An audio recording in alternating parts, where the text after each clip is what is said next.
This video was brought to you by CuriosityStream. As we've explained in previous videos, the war in Ukraine is currently mostly focused around the east of the country, in the Luhansk and Donetsk oblasts. Having captured Severodonetsk and Lysychansk a few months ago, Russian forces are now focused on Sloviansk and Kramatorsk, the two remaining Ukrainian-held cities in Donbass. However, on Wednesday, Sergei Lavrov said that Russia's aims in Ukraine were no longer limited to the east, and various Western military officials have begun warning about the possibility of yet another Russian offensive in the south of the country. So in this video, we're going to do three things. Firstly, we're going to take a look at the most recent developments on the battlefield in Ukraine. Secondly, we're going to take a look at Russia's new plans to take southern Ukraine. And thirdly, we're going to ask whether Russia will actually be able to accomplish this, given their scaled down objectives and stalling advances in the east. Let's start with the first bit of the video, the most recent developments in Ukraine. As we mentioned at the top, most of the fighting in Ukraine is currently happening in the east, with the Russians clearly hoping to capture the two largest remaining Ukrainian-occupied towns in Donbass, Sloviansk and Kramatorsk. And as such, recent fighting has essentially centered around two smaller towns on the way to Kramatorsk, Siversk and Bakhmut. Let's start with Siversk, a tiny town with a pre-war population of about 10,000 people that lies just to the west of Lysychansk. Despite numerous offensives, the Russians have so far been unable to take the town, largely because it sat at the bottom of a valley.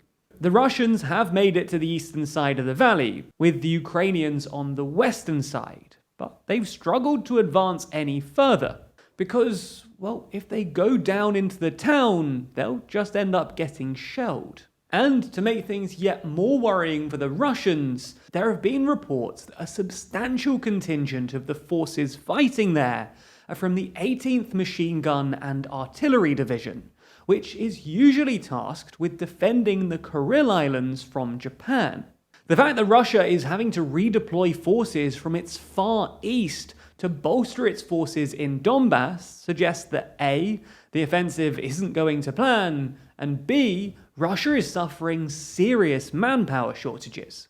While Siversk might eventually fall to the Russians in the future, largely because it's nearly surrounded at this point, the faltering pace of the advance certainly doesn't bode well for the Russians. Bakhmut is a similar story. A small town with a pre-war population of about 70,000 people that lies about 35 kilometers southeast of Kramatorsk. Bakhmut is currently under Ukrainian control, although the Russians have spent the last few weeks barraging it with artillery. Unfortunately for Putin, however, Russian forces have so far been unable to make substantial inroads into the town, with Ukrainian forces successfully repelling multiple Russian advances in just the past week. The Russian forces' apparent inability to make further progress in Donbass has led some analysts to suggest that Russia might actually give up on the eastern advance entirely, and just accept that they're not going to be able to take Kramatorsk and Sloviansk in the near future. But while the Russian offensive in the east might be nearing a close, recent statements from various Russian officials suggest that Moscow is actually looking to expand its war aims. On Wednesday, Russian Foreign Minister Sergei Lavrov claimed that, quote, the geography has changed, and that Russia would now be targeting the Kherson Oblast, Zaporizhia Oblast, and several other Ukrainian territories, not just Donbass. Lavrov's justification here was that Western missile systems have given Ukraine long-range capabilities, so Russia apparently needs to capture neighboring oblasts in order to ensure the security of the Luhansk and Donetsk People's Republics. The very next day, Russia's former Prime Minister, Dmitry Medvedev, warned on Telegram that Ukraine might lose, quote, what remains of its state sovereignty, clearly implying that Russia's war aims have indeed expanded. You get the idea then. In the last couple of days, high-ranking Russian officials have explicitly suggested that Russia is no longer just focused on Donbass, as Putin previously claimed, but they're also interested in various parts of southern Ukraine. Now, before we take a look at what might happen next, we should say that this is remarkably disingenuous. It's clear that Putin has always wanted more than Donbass, and only scaled down his objectives when the February offensive didn't go to plan. Similarly, Russian forces have been occupying Kherson since early March, so it doesn't really make sense for Lavrov to present Russia's interest in Kherson as somehow a change in strategy. It's also worth noting that southern Ukraine has particular strategic value in this war. Ukraine exports about 70% of all of its exports and 90% of its foodstuffs via the Black Sea. And if Russia can successfully capture all of Ukraine's southernmost coast, it will cripple Ukraine's economy and therefore its ability to afford a war, while also providing Russia with a monopoly of force on the Black Sea.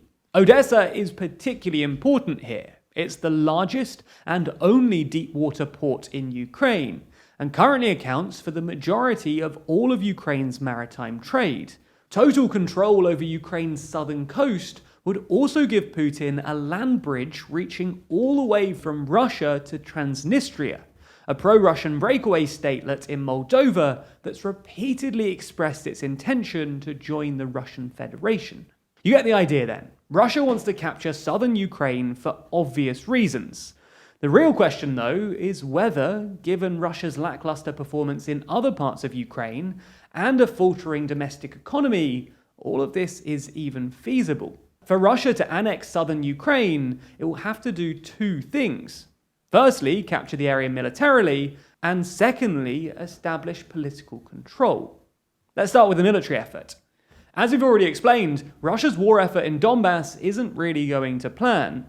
Western missile launchers are wreaking havoc on Russia's logistical operation, and the Russian advance has essentially stalled in recent weeks. And in Kherson, Ukrainian forces have actually staged successful counter-offensives, and are now about 10 kilometers away from Kherson city. However, while this might suggest that Russia will be unable to execute a swift advance in southern Ukraine in the near future, Western intelligence officials are instead predicting a renewed offensive early next year, after Russian forces have had some months to restock and prepare.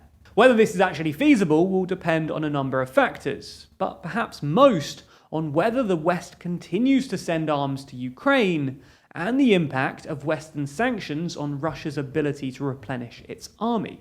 On this front, thus far things don't look good for Russia. US officials claim that Western sanctions have severely limited Russia's ability to repair and restock its hardware lost in Ukraine.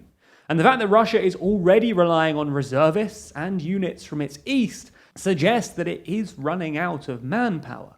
All in all, a significant Russian offensive in southern Ukraine looks difficult, although a lot will depend on whether the West can continue its support for Ukraine. Which brings us on to our second question, whether Russia can establish political control over the region. And Kherson is actually a good test for this. Pre-war, while Kherson wasn't quite as pro-Russia as Donbass, it had a significant minority of ethnic Russians, which is a pretty good proxy for how sympathetic the local southern Ukrainian population would be to Russian occupiers. It's also worth noting that about 40% of the 250,000 pre-war population have since fled the city, which means that, given they were probably mostly pro-Ukrainian, the local population will be more sympathetic to Russia than they were pre-war. Anyway, Russian forces in Kherson have since installed pro-Russian officials, introduced the ruble, and distributed Russian passports to all residents. They've even abducted at least 100 pro-Ukrainian officials and individuals. And US intelligence reported on Tuesday that Russia was planning to stage a sham referendum on accession to the Russian Federation sometime soon. So, if Russia can successfully annex Kherson via a sham referendum with a manageable amount of backlash from the international community and local community, then further annexations suddenly look more possible. If, however, they fail to establish political control over Kherson, despite having occupied it for nearly half a year and abducting a load of local dissenters, then that's probably the end of Putin's dream for new Russia.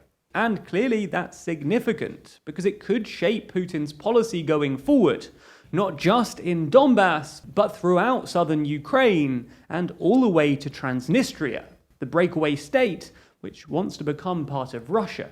And if you'd like to learn more about Transnistria, their history, their relationship with Russia, and their current mission to rejoin Putin, then you can check out our full video about it on Nebula.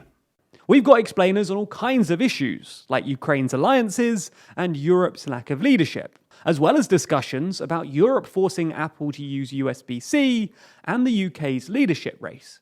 We've also got a bunch of fun videos, like our blooper reel and office tour. It's not only the exclusive videos either. You'll get all of our regular videos ad-free on Nebula, and often earlier than on YouTube. If you're interested, then I have good news, because we partnered with CuriosityStream, the home of the best documentaries online. And thanks to them, you can get both streaming services, CuriosityStream for the documentaries and Nebula for bonus TLDR, for less than $15 a year. That's a wild deal, and a 26% discount on their already low price. So get yourself a ton of documentaries and exclusive content from all of your favorite creators, including the Daily Briefing Extended Edition, by signing up using the link below. Thanks for your support.